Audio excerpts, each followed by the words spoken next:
સૌને રામ રામ। છેલ્લા 2 માસથી કેટલાક મિત્રો સસ્તી પ્રસિદ્ધિ મેળવવા માટે સંસદ સભ્ય તરીકેની મારી છબીને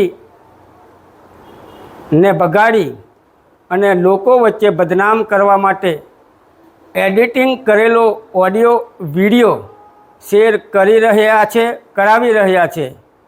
ત્યારે મારે લોકસભા મત વિસ્તારમાં આવતા તમામ વડીલો, માતાઓ, ભાઈઓ, બહેનો અને યુવાન સાથીઓને જણાવું છું કે આ ઓડિયો અને વિડીયો સંદર્ભે તારીખ 25 એપ્રિલ 2023ના રોજ અમદાવાદ નવરંગપુરાની નામદાર કોર્ટમાં મારા ઉપર કેસ દાખલ કરવામાં આવેલો અને આ નામદાર કોર્ટે મને તારીખ 18 ફેબ્રુઆરી 2025ના રોજ નિર્દોષ જાહેર કરેલ છે।